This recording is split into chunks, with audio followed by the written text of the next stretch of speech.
कंजूस मनु। एक बहुत ही मजेदार कहानी। एक गांव में मनु नाम का एक अमीर व्यापारी रहता था। वो अपने कंजूस स्वभाव के लिए प्रसिद्ध था, यहाँ तक कि वो स्वयं पर भी एक कौड़ी खर्च करना नहीं चाहता था। एक दिन दोपहर में वो व्यापार करके घर वापस लौट रहा था। तेज गर्मी के कारण उसे बहुत जोर की प्यास लगी। सामने ही नारियल से भरे पेड़ को देखकर उसे लगा कि क्यों न नारियल पानी से अपनी प्यास बुझाई जाए। उसने सोचा, यदि वो दूसरों से नारियल तोड़वाएगा तो पैसे लगेंगे, परंतु अगर वो खुद ही नारियल तोड़ लेगा तो उसे नारियल मुफ्त में ही मिल जाएगा। इसलिए उसने स्वयं ही पेड़ पर चढ़ना शुरू कर दिया और शीघ्र ही ऊपर पहुंच गया। ऊपर पहुंचकर उसे बेहद थकान महसूस हुई। उसने एक गहरी सांस भरी और जैसे ही उसने नीचे देखा तो उसकी आंखों के नीचे अंधेरा छा गया। घबराकर उसने जोर से आंखें मींची और कांपने लगा। वह नारियल तोड़ना भी भूल गया। उसे बस नीचे जाने की जल्दी थी। भयभीत मनु अब यही सोच रहा था कि वह नीचे कैसे पहुंचेगा। अगर बीच में ही फिसल कर गिर पड़ा तो? उसने मन ही मन ईश्वर से प्रार्थना की, हे प्रभु, मेरी मदद करें, मुझे बिना किसी विपत्ति के नीचे उतार दें। थोड़ा नीचे सरकने के बाद उसने फिर प्रार्थना की, हे प्रभु, मेरी रक्षा करें। यदि आपने मुझे सही से नीचे पहुंचा दिया तो मैं प्रतिज्ञा करता हूं कि 1000 ब्राह्मणों को खाना खिलाऊंगा। वह थोड़ा और नीचे उतरा।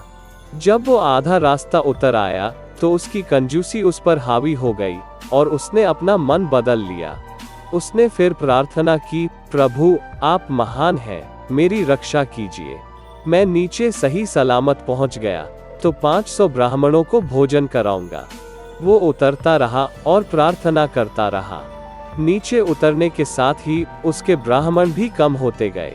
500 से 100, 100 से 10 और अंत में जब वो जमीन तक पहुंचा तो एक ब्राह्मण को खिलाने की बात रह गई थी। अपनी प्रतिज्ञा की बात सोचता हुआ वह घर जाने लगा। अब उसे ऐसा ब्राह्मण चाहिए था जो बहुत थोड़ा भोजन करने वाला हो। गांव पहुंचकर उसने ऐसा ब्राह्मण ढूंढना शुरू किया। उसे धनु नाम का अल्पाहारी ब्राह्मण मिल गया। कृपण व्यापारी मनु का निमंत्रण पाकर उसे बड़ा अचरज हुआ। चतुर और बुद्धिमान धनु ने सोचा, मनु अति कृपण है, उसने मुझे भोजन के लिए बुलाया है तो इस अवसर का पूरा लाभ उठाना चाहिए। अगली सुबह मनु को विशेष कार्यवश बाहर जाना पड़ा। उसने भोजन की जिम्मेदारी पत्नी को सौंपी और चला गया। धनु ने मनु को जाते हुए देख लिया था। उसने मनु की पत्नी के पास जाकर निवेदन किया, क्या आप भोजन पकाने में मेरी सहायता चाहती हैं? मनु की पत्नी ने कहा, श्रीमान, धन्यवाद, आप मेरे अतिथि हैं। यदि आपकी कोई इच्छा हो तो कृपया बताएं।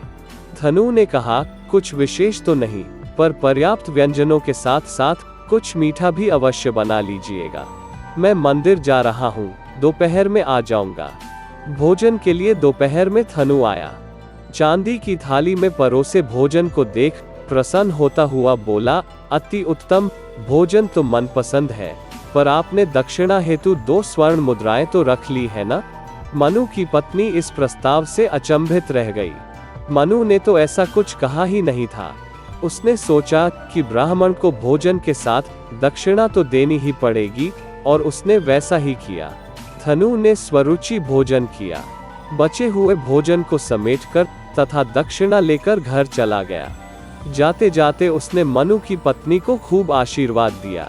रास्ते में वो सोचने लगा कि मैंने उससे स्वर्ण मुद्राएं तो ले ली हैं, पर मनु बहुत नाराज होगा और संभव है कि वापस मांगने आए। उसने एक युक्ति सोची। घर पहुंचकर पत्नी को युक्ति बताकर स्वयं चैन से सो गया। घर लौटने पर मनु को जब स्वर्ण मुद्रा की बात पत्नी से पता चली तो वो आग बबूला हो उठा और उसी समय धनु से मिलने चल पड़ा। योजना के अनुसार मनु को देखते ही धनु की पत्नी विलाप करने लगी, अरे निर्दयी, तूने मेरे पति के साथ क्या किया? अवश्य ही तुमने उसे विष दिया है। खाने के बाद से ही उसे छाती में दर्द हो रहा है। यदि उसे कुछ हो गया तो मैं तुम्हें नहीं छोड़ूंगी, तुम भी फांसी चढ़ोगे। मनु यह सुनकर कांपने लगा। बोला, अभी तक आपने वैद्य क्यों नहीं बुलाया? वैद्य बुलाने के लिए मैं पैसे कहाँ से लाऊं? धनु की पत्नी ने कहा। फांसी से भयभीत मनु ने कहा, आप चिंता न करें, किसी से कुछ मत कहिए। अपने पुत्र को मेरे साथ भेज दीजिए, मैं उसके हाथ 5 स्वर्ण मुद्राएं भिजवाता हूँ। आप वैद्य से इलाज करा लें, वो ठीक हो जाएगा। धनु के पुत्र के साथ मनु अपने घर गया और उसे 5 स्वर्ण मुद्राएं दे दी। मुद्राएं लेकर बच्चा चला गया।